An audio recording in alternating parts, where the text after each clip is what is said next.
लड़ाई कौन सा ग्रह करवाता है? अशुभ केतु किन मुसीबतों को बुलाता है? केतु को शुभ बनाने के लिए क्या उपाय करें? जानिए प्रसिद्ध ज्योतिषाचार्य राजीव शुक्ला से। राम राम दोस्तों। राम राम दोस्तों, मैं अति दीक्षित आप सभी का वेलकम करती हूँ। हमेशा की तरह आज भी हम आपके लिए एक बहुत ही इंटरेस्टिंग टॉपिक लेकर के आए हैं और हमेशा की तरह सभी प्रश्नों का उत्तर देने के लिए हमारे साथ मौजूद है आचार्य राजीव शुक्ला जी। राम राम गुरु जी। राम राम। आप सभी लोगों के ऊपर बहुत कृपा हो और सबका कल्याण हो, सुख शांति समृद्धि सबके पास आए और कैसे ग्रहों की और आध्यात्मिक ऊर्जाओं का आप संकलन करें और बिना किसी टाइम को वेस्ट किए हुए बहुत कम समय में रिसर्च के द्वारा हम आपके पास बहुत रोचक जानकारियाँ लगातार लाते रहेंगे। लेकिन आप जैसे हमसे जुड़े हैं, खुद भी जुड़िए और अपनों को भी जोड़िए। जी बिल्कुल दोस्तों, ऐसा माना जाता है कि केतु ग्रह ना होकर भी उसका प्रभाव हमारे जीवन पर रहता है।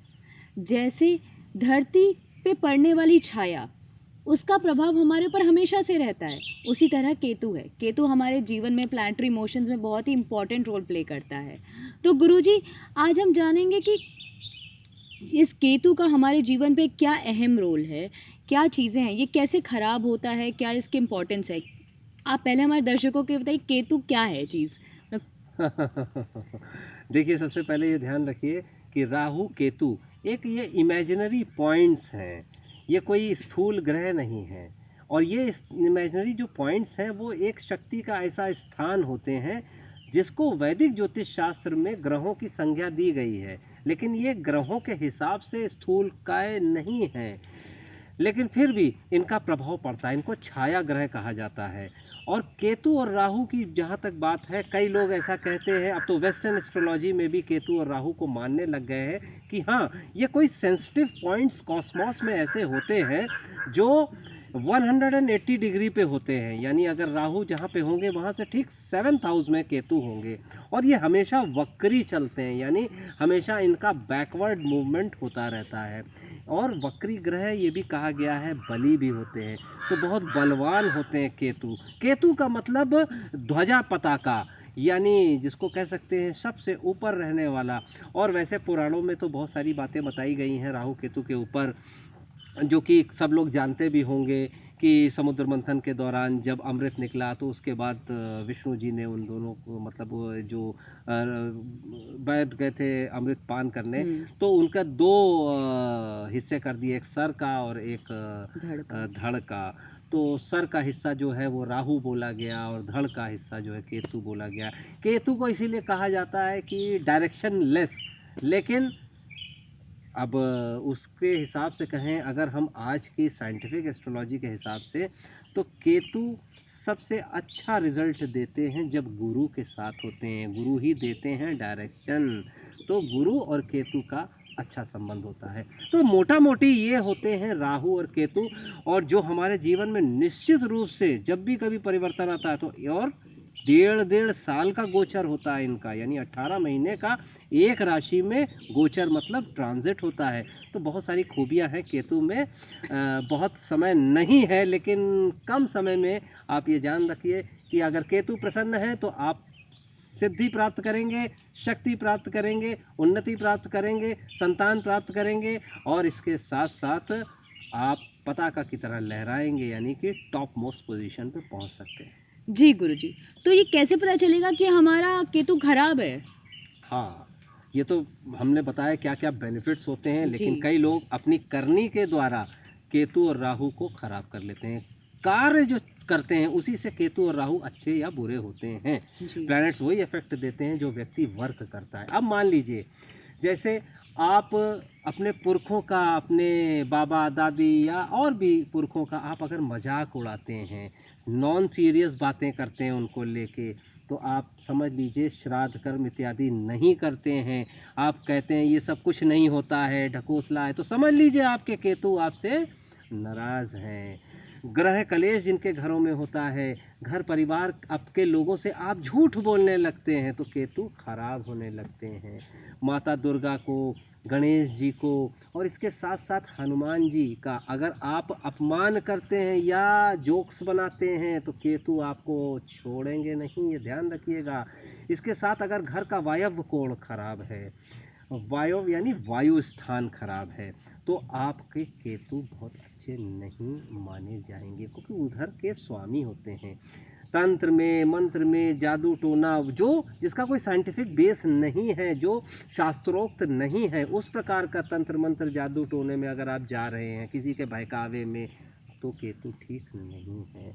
इसके साथ साथ ये होता है, अगर आपका संतान से अच्छा व्यवहार नहीं है, संतान आपसे प्रसन्न नहीं है, आप संतान से प्रसन्न नहीं हैं, तब आप ये मान के चलिए केतु खराब होते हैं। तो मैंने मेरे ख्याल से पर्याप्त पॉइंट समझा दिए कि केतु अगर खराब हो तो कैसे पहचानें।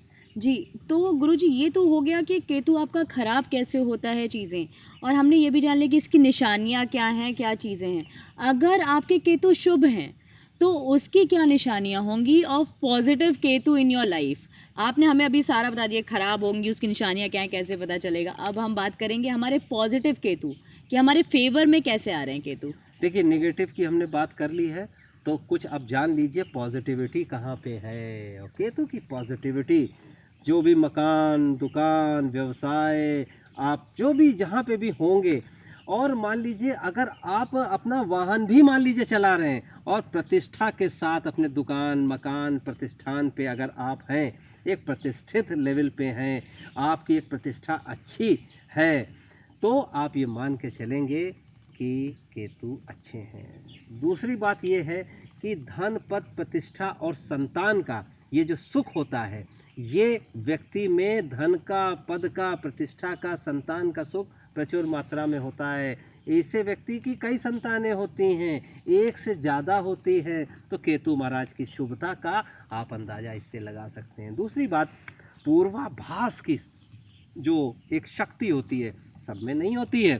पूर्वाभास मतलब पहले से बता देना, इसीलिए कहा गया है ज्योतिष के फील्ड में होना या मौसम विभाग इत्यादि में होना, जहाँ जहाँ पूर्वानुमान लगाया जाता है, ऐसी ऐसी जगह होना, जैसे आपके सेंसिटिव इंडेक्स, जैसे स्टॉक एक्सचेंज इत्यादि में होते हैं लोग, तो उनको केतु की जो क्वालिटीज़ हैं, फैकल्टीज़ हैं, उनकी मदद लेनी पड़ती है।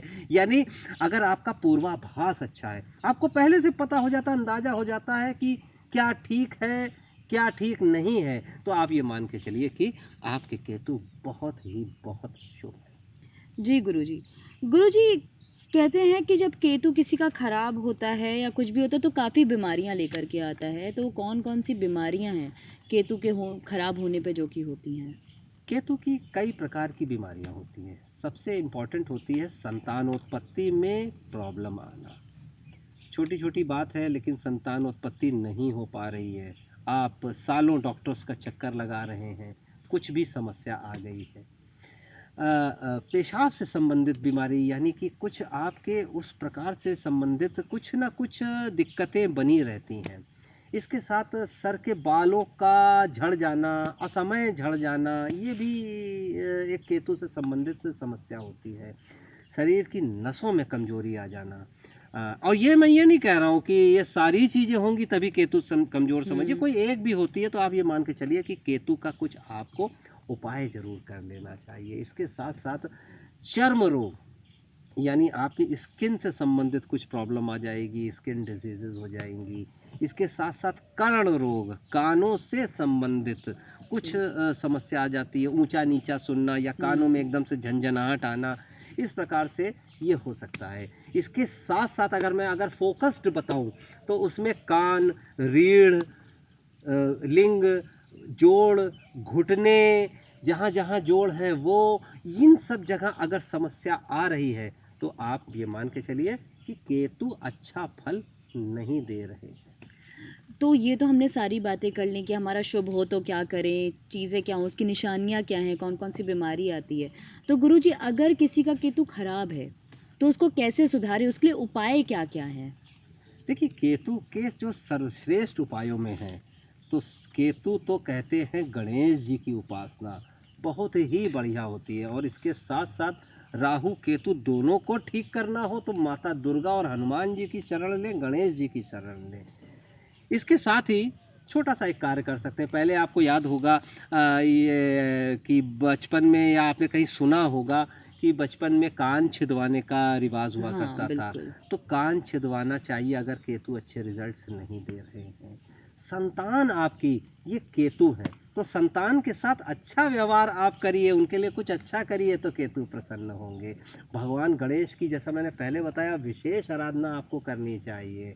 इसके साथ साथ कुत्ता पालना चाहिए, और कुत्ते के पालने के साथ साथ अगर जो गली मोहल्ले के कुत्ते हैं, बाहर के स्ट्रीट डॉग्स जिनको बोलते हैं, उनको रेगुलर कुछ ना कुछ भोजन देने की अगर आप व्यवस्था बनाएं, दूध पिलाने की व्यवस्था बनाएं, या यथाशक्ति यथा सामर्थ्य आप उनको दूध इत्यादि पिलाएं, तो केतु प्रसन्न होते हैं। इसके साथ साथ एक प्रयोग भी कर सकते हैं आप कि सोते समय सिर के पास आप जल रख लें, और उसके बाद आप सुबह उठ के किसी वृक्ष पे, आप किसी पौधे पे आप डाल सकते हैं। लगातार 43 दिन आप करें तो केतु जरूर शांत होंगे।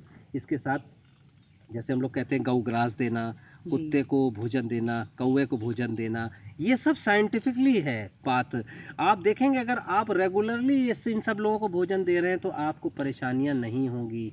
और इसके साथ साथ पक्षियों को बाजरा डालना, ये तो अच्छी बातें भी हैं, आप प्रसन्न भी होंगे और केतु भी प्रसन्न होंगे। इसके साथ साथ चींटियों के भोजन की व्यवस्था होती है, यानी चींटियों को आटा डाला जाता है, जैसे कहते हैं कीड़ी नगरा सींचना एक भाषा में, यानी कि जहाँ जहाँ कीड़े हों, चींटियाँ हों, चींटे हों, वहाँ पे आप त्रिचौली डाल दें। त्रिचौली डालना अच्छा होता है। त्रिचौली मतलब चावल, आटा, और यानी गेहूं का आटा, चावल और शक्कर मिला के आप डाल सकते हैं। ये इतने अच्छे अच्छे उपाय हैं कि इनमें से आप एक करें, दो करें या सारे करें, जो भी कुछ करें, आप देखेंगे केतु प्रसन्न होंगे और आप शीर्ष पे पहुंचेंगे। जी गुरुजी। तो फ्रेंड्स, मैं होप करती हूँ आज का टॉपिक आपको काफ़ी इंटरेस्टिंग लगा होगा, और हम ऐसे ही आपके लिए और भी time to time interesting topics लेकर के आते रहेंगे। हमसे जुड़े रहने के लिए आपको हमारा यूट्यूब चैनल सब्सक्राइब करना है, बेल आइकन को हिट करना है, इंस्टाग्राम और फेसबुक पे हमें फॉलो करना है, और आप अपना ख्याल रखिए और सुरक्षित रहें। राम राम। राम राम। राम राम गुरुजी।